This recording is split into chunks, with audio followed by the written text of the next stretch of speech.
Ce trait est unique dans l'histoire. Il immortalise votre majesté.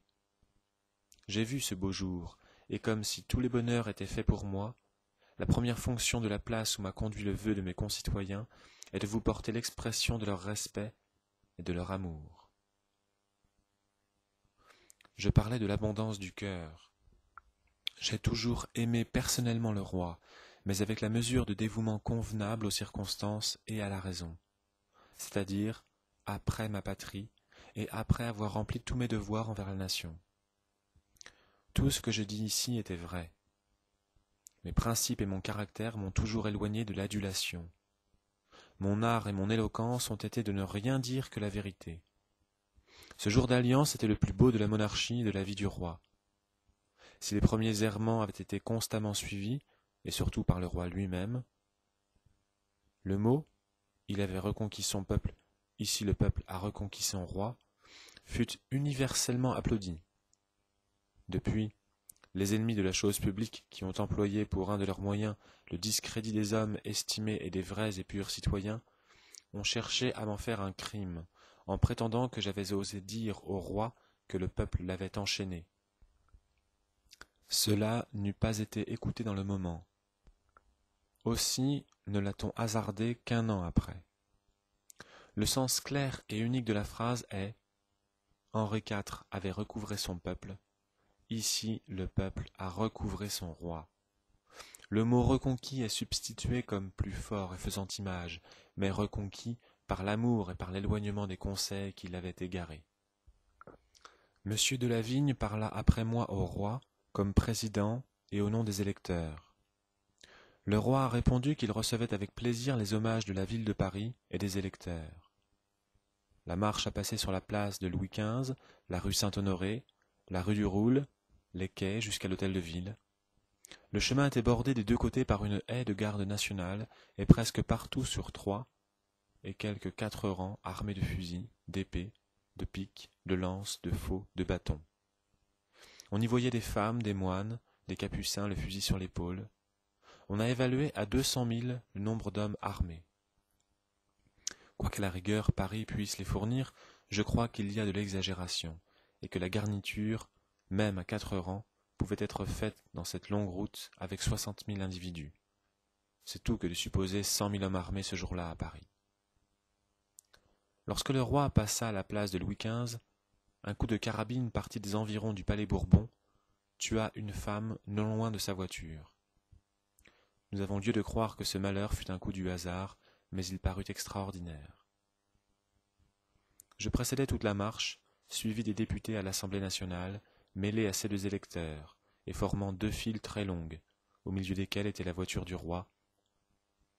4 officiers de la garde nationale tenaient les boutons des portières. Monsieur de Lafayette la précédait, environné de ses aides de camp. On doit dire à son éloge et à celui du peuple de Paris qu'avec une garde toute nouvelle, le plus grand ordre a été observé partout. Personne ne sortait des rangs, ni ne dépassait la haie, quoiqu'il y eût derrière une foule immense de spectateurs. Après avoir vu ce concours dans toutes les rues, on voyait avec surprise sur les places de Louis XV et de l'hôtel de ville un grand cercle de garde, avec un espace entièrement libre et nu, qui permettait à la marche de s'y développer avec majesté. Les airs retentissaient d'une acclamation continuelle. « Vive la nation! Vive le roi! Vive messieurs Bailly, Lafayette, les députés, les électeurs !» Et ces cris étaient mêlés au son des trompettes, de la musique guerrière et au bruit de l'artillerie, dans tous les lieux où les canons étaient placés. Comme je marchais le premier, je recueillais la première effusion de la sensibilité générale. Les acclamations, les applaudissements furent répétés avec transport tout au long de cette longue marche, et elle a été pour moi un de ces moments flatteurs qui ont sensiblement touché mon cœur, mais que j'ai payé bien cher. Arrivé le premier à l'hôtel de ville, on me proposa de présenter au roi la cocarde à 3 couleurs que les Parisiens avaient prise depuis la Révolution, et pour se reconnaître. Je ne savais pas trop comment le roi prendrait la chose, et s'il n'y avait pas quelque inconvenance à cette proposition. Cependant, il me parut que je devais présenter la cocarde, et que le roi ne devait pas la refuser. Quand le roi descendit de voiture, je marchai près de lui en le précédant de quelques pas, et je la lui présentai en lui disant « Sire, j'ai l'honneur d'offrir à votre majesté le signe distinctif des Français. » Le roi la prit de très bonne grâce et la joignit à son chapeau. Le roi a monté l'escalier de la ville, il était sans garde et entouré d'un nombre de citoyens qui la représentaient. Ils avaient tous l'épée à la main, et il faisait sur sa tête un berceau de lames entrelacé. Mais le cliquetis de ces épées, la confusion des voix et même des cris que la joie faisait pousser, le retentissement de la voûte avaient quelque chose d'effrayant. Je ne serais pas étonné que le roi ait eu dans ce moment quelques sentiments de crainte. Mais la foule se pressait autour de lui, il marchait avec l'assurance d'un bon roi au milieu d'un bon peuple. On dit que M. le maréchal de Beauvau, voulant écarter ceux qui le pressaient, dit « Laissez-les faire, ils m'aiment bien. » À son entrée dans la salle, les applaudissements, les cris de « Vive le roi !» éclatèrent de toutes parts.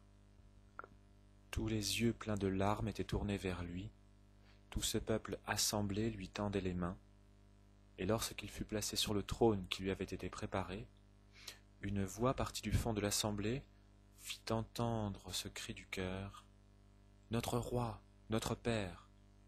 Et à ce cri, les applaudissements, les transports, les « Vive le roi !» redoublèrent.